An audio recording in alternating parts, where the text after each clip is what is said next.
আমাদের দাবি খুব বেশি নয়, অস্পষ্ট নয়, দাবি কম, খুবই সুস্পষ্ট। 1 নম্বর দাবি হচ্ছে জুলাই বিপ্লবকে স্বীকৃতি দিতে হবে। 72-এর বাকশাল যারা জুলাই বিপ্লব মানবেন না আরেক তাদের জন্য 26 সালে কোনো নির্বাচন নাই। 26-এর নির্বাচন দেখতে হলে আগে জুলাই বিপ্লবের স্বীকৃতি লাগবে। আর জুলাই বিপ্লবের স্বীকৃতি দিতে হলে জুলাই সনদের আইনি ভিত্তি দিতেই হবে। এই আইনি ভিত্তি ছাড়া কোন নির্বাচন অনুষ্ঠান হওয়ার কোনো সম্ভাবনা নেই। বিপ্লবপন্থী কখন হবে এই আইনি ভিত্তির গোড়াপত্তন? এদেশের মুক্তিকামী মানুষের কথা একটাই, জাতীয় সংসদ নির্বাচনের আগে গণভোট অনুষ্ঠিত হতে হবে। গণভোটের ব্যাপারে সকল দল তারিখ নিয়ে যুদ্ধ করে বাংলার মানুষের অধিকার আদায় করে ছাড়বে ইনশাআল্লাহ। হয়ে যখন স্বাক্ষর করেছি সবাই, তখন গণভোট আগে হওয়াই হচ্ছে যুক্তিযুক্ত।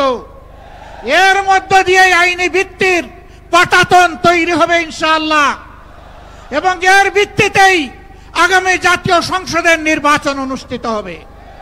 ওই নির্বাচন যখন অনুষ্ঠিত হবে তখন আর কোনো সংশয় সন্দেহ থাকবে না।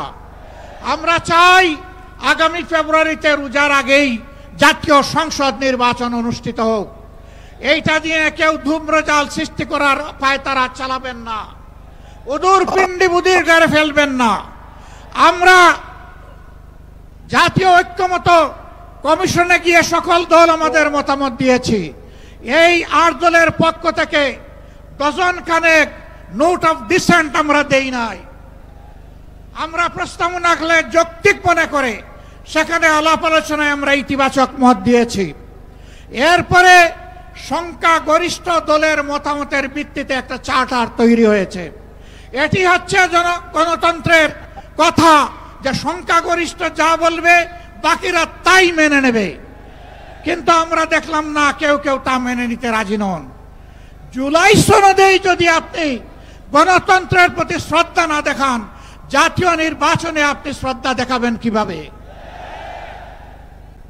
এই জায়গায় আসতে হবে। সকল বায়না ভুলে যান, জুলাই শহীদের রক্তের প্রতি সম্মান দেখান। জুলাইয়ে যারা লড়াই করেছে বুক টান করে, যারা পঙ্গু আহত হয়ে এখনো দুঃখে দুঃখে কষ্ট করছে, মেহরবানি করে তাদের বুকের ভাষা বোঝার চেষ্টা করুন। আমার ভাই আল্লামা মামুনুল হক সাহেব বলেছেন, লড়াই করে ফ্যাসিবাদ বিদায় করেছি, লড়াই করে জনগণের দাবি আদায় করব। আমি স্পষ্ট ভাষায় বলতে চাই, কোনো দলের নয়, জনতার বিজয় হবে ইনশাআল্লাহ। জনতা কি চায় কান পেতে শোনার চেষ্টা করুন।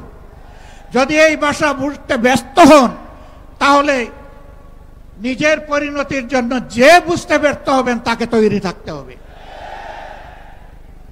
আমরা কথা দিচ্ছি বাংলাদেশের জনগণকে, আমাদের সহযোদ্ধারা আমাদের হাতে এনে মুক্তির প্রাথমিক পরিবেশটা উপহার দিয়েছে।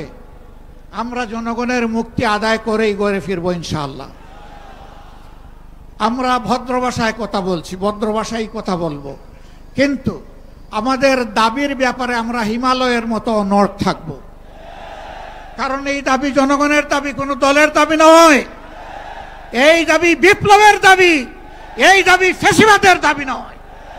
অতএব ফ্যাসিবাদের দাবির কাছে বাংলাদেশের জনগণ মাথা নত করবে না। তৈরি হন। যতক্ষণ পর্যন্ত জনগণের দাবি আদায় না হবে, আমাদের আন্দোলন দুর্বার গতিতে চলতে থাকবে ইনশাআল্লাহ। আজই শীর্ষ নেতৃবৃন্দ এই মিটিং এর পরে আমরা মিলিত হচ্ছি। পরবর্তী কর্মসূচি যথা শীঘ্রই আপনারা জানতে পারবেন।